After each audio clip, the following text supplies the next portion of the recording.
don't even eat one. I got some peppercorn on it. It's just seasoned just right. It's got the grill marks. It's cooked with orange wood like Texas cows.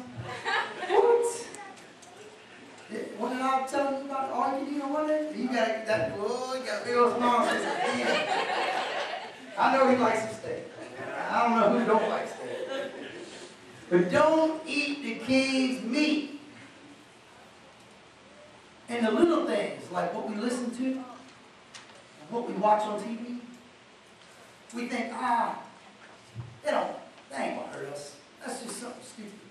Like when I was little, my mom, she ain't here tonight. She'll probably be here tomorrow night. She didn't let me watch He-Man. I was not allowed to watch He-Man. And I loved He-Man. I'm preschool. Now I sneak and watch it anyway. She come in the room, I flip it real quick, she catch me. You ain't supposed to be watching that. She said it had too many spiritual things in it, too much demonic in it. And I just be like, man, it ain't gonna hurt me. It ain't gonna hurt me. You know what I'm talking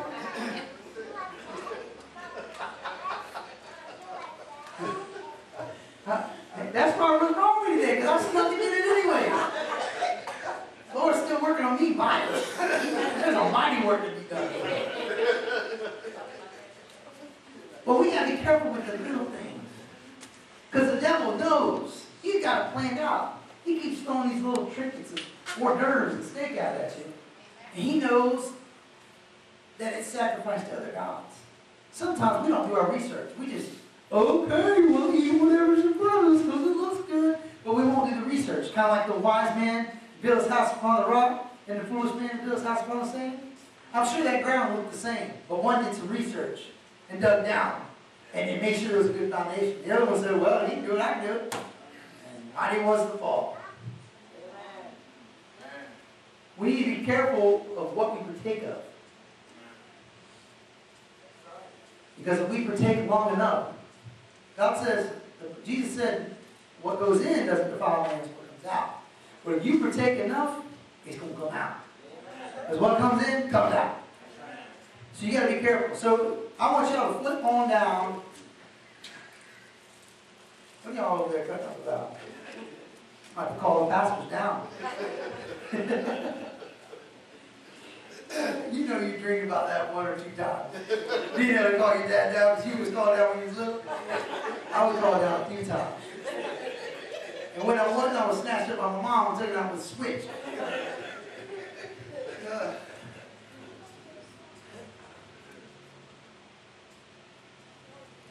All right. Let me make sure I'm in the right spot. Okay. We're going to go to the 3rd chapter. First verse. It says, Nebuchadnezzar, wait, y'all got it? Okay. Nebuchadnezzar, the king, made an image of gold, whose height was 80 cubits, and the breadth thereof 6 cubits. He set it in the plain of Dura, in the province of Babylon. Then we're going to talk.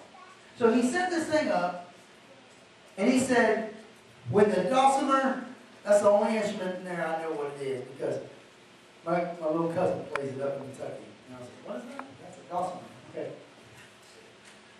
A dulcimer and some other instruments, when you hear this music played out loud, you are to bow down before this Alejandra God. We're going to call it Alejandra. Okay. So we're going to bow down before Alejandra.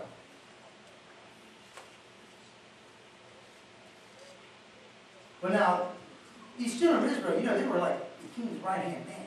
They were up in authority. I mean, you know, they were over stuff. They weren't just some servants that shined the king's shoes. They were like, you know, they were out there.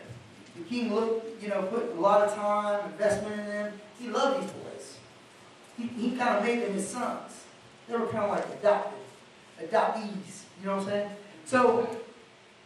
So he makes this image, and then all of a sudden he hears reports. Hey, them 3 dudes, you know, Shadrach, Meshach, and Abednego, they ain't bowing, man. They're sitting straight up, and they're acting hard, and they're not bowing down for Alejandro. So that. So they go back to the king, and the king's like, what? Surely there's a mistake. These are my boys. These are my right-hand men. There ain't no way that they're dishonoring me this way. So he calls them up. He says, is it true? Is it true that you ain't bowing down before the king? Let me just go right here. I'm going to say it right here. The 14th verse of the 3rd chapter. 14th verse. Then Nebuchadnezzar, in his rage and fury, commanded to bring Shadrach, Meshach, and Abednego. Then they brought these men before the king. Nebuchadnezzar spake and said unto them, is it true, O Shadrach, Meshach, and Abednego?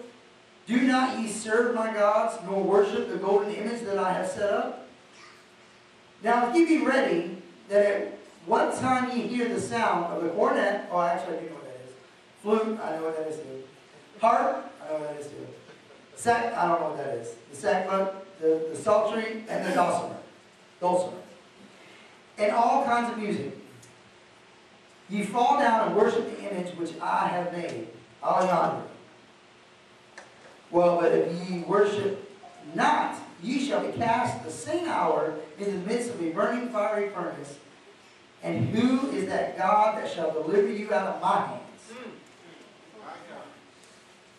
Shadrach, Meshach, and Abednego answered and said to the king, O Nebuchadnezzar, we are not careful, okay, to answer thee in this matter.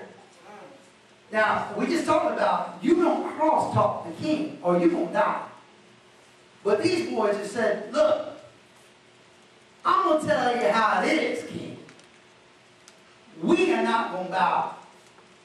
You can cut us up. You can burn us up. You can saute us. You can fillet us. But we are not going to bow. Amen.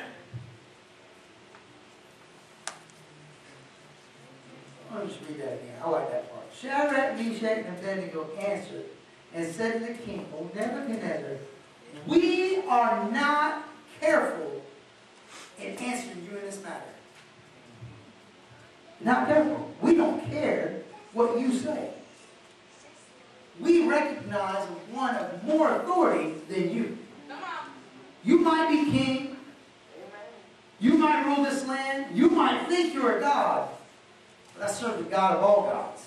And I'm telling you right now, I've seen him kick many kings out of this kingdom.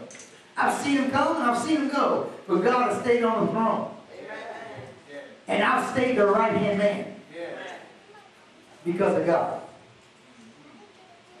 So they say, if it be so, O God, whom we serve, is able to deliver us from the burning fiery furnace, and he will deliver us. He will deliver us out of thine hand, O king. If you're telling the truth, he's going to deliver us. But if not, well, if you're not telling the truth, that's what it's saying. Be known unto thee, O king, that we will not serve thy gods, nor worship the golden image which thou hast set up. Ooh! That joker blew a gasket. I'm going to make this thing 7 times hotter. Now what are you going to go? I mean, he's trying to, what? We are not going to bow. You can make it 107 times hotter. We're not going to bow to some other God when the King of Kings, Jehovah, is in the room with us. Because the Bible says where 2 or 3 are gathered, he is in the midst. Amen. And there was 3 of them gathered. 3 of them gathered. And the Lord was right in the midst. Amen? Amen. So the king says, I'm going to see if I can bluff these boys out of it. Because I don't want to kill them. I got a lot of time invested in these boys. I put a lot of learning into them. They're very smart young men. And they're handsome. They're fit for royalty. They said, we ain't going to bow. So he said, you know what? Fine. Bind them up, boys. We're throwing them in. They grab them up. They throw them in. And the very men that threw them in died because the flames were so hot. Because the king decided to make that thing 7 times hotter. It probably ain't never been 7 miles higher before. I mean, that plane was probably, when they released it, that thing probably shot up 30 feet. Killed them all. They threw them boys in.